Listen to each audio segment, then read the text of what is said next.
It was a time when the world stood still, when television screens flickers with breaking As news. news of the Aga Khan's passing spread, a line of cars slowly flowed into Toronto's Ismaili Center. And then the words they feared the most echoed through every newsroom, every street, every home.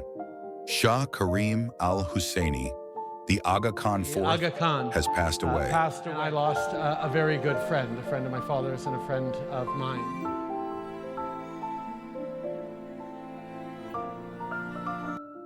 This was not an easy moment, especially for those who didn't understand the concept of Noor and had already surrendered themselves in their love for the Imam. The world had lost not just a leader, but a soul that had carried the weight of humanity with grace. Aga Khan IV was not just a man. He was an era of dignity, wisdom, and selfless service. Thousands of world leaders, diplomats, and scholars spoke of him, but their words trembled with disbelief. How could a man who had devoted his life to serving humanity, to building bridges between nations, to healing the wounds of division, be no more? ADN and its associated agencies are dedicated to working for humanity. What really stands out to me is that they don't seek to promote their efforts through social media or public campaigns. Instead, they keep a record of their work, which gives the impression that their true passion lies in helping rather than showcasing their achievements. How does one measure the passing of a man who was not just a leader, but a light? Aga Khan IV was not just a man. He was an era of dignity, wisdom, and selfless service.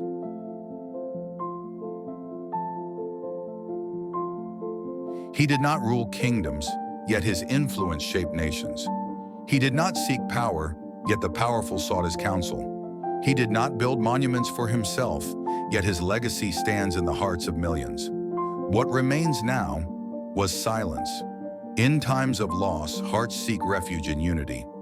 The Ismailis across the world gathered at Jammat to stand together, to be one, to be Jammat. In moments of sorrow, they found solace in his words. I'm always with my Jammat. Every day, every minute, every second, I am always with my Jammat.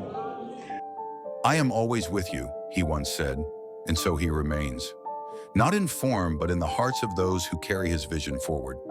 But even in unity, there was an unspoken fear. All eyes searched, all hearts whispered the same question. Who will be our next Imam? The next Imam cannot be appointed during your lifetime.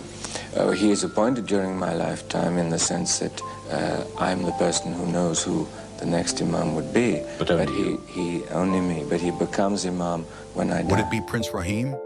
Would it be Prince Hussein? Would it be Prince Ali Muhammad? Tears fell, prayers rose, and the world awaited the moment of truth, announcement of the new Imam. From every corner of the world, the words spread like fire in the wind. According to Nas, according to the Wasiyah, the next Imam is Shah Rahim al-Hussaini. Aga Khan IV has passed, but the chain of guidance remains unbroken. A legacy does not die, it transforms. And as history turns its page, a new chapter begins. According to the Ismaili Jammat, the concept of Imamat is seen as a divine rope from Allah. The Quran does not instruct this rope, Imamat, to go out and control people. Rather, it commands the people to hold firmly to this rope.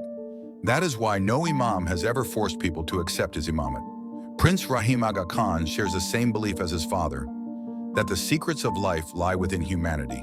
He believes in serving humanity because when people's basic needs are fulfilled, they can live happily. And in Islam, happiness is considered a blessing from Allah. In Islam, happiness is a blessing. It is a blessing from Allah.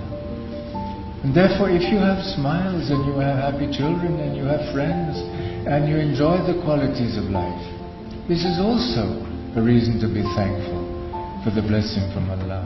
That is why, immediately after becoming Imam, he extended support to the victims of the crisis in Syria.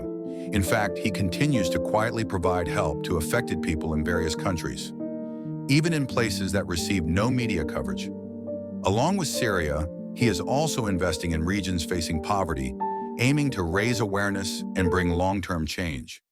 He believes that rather than simply feeding someone for a day, it is better to empower them to earn their own livelihood, to teach them how to provide food for themselves and others. The Ismaili Imams have always prioritized unity, harmony, and mutual understanding over politics. That is why whenever a political environment arises, they guide their community to avoid it. Political matters often involve politicians using unaware individuals for their own interests, which can lead to conflict and chaos.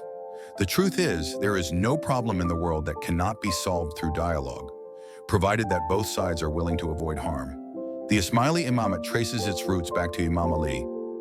After Imam Jafar al-Sadiq, the Imamat became more discreet, and the Imams and their representatives, dais, began operating in secrecy. However, through their dais, they continued spreading the message quietly until Imam Mahdi, known son of Imam Raziuddin Abdullah, publicly assumed the role of Imam and established rule over several regions. He named his empire the Fatimid Caliphate, since his ancestor Imam Ismail's lineage from both father and mother was directly connected to Fatima, a.s. When the Fatimid Caliphate ended, the Nizari Ismailis formed independent rule. Over time, they faced many challenges. It was during this journey that Aga Khan I came to India. Aga Khani is not a religion, but rather a title. It is mainly used to refer to the South Asian Ismaili community, whereas internationally, the followers are called Ismailis or Nizars. Nizari refers to those who follow Imam Nizar, and Ismaili refers to those who follow Imam Ismail. The term Aga Khani is not used globally. It is a regional term. Importantly, no sect was formed during the time of Aga Khan. However, divisions did occur during the periods of Imam Ismail and Imam Nizar.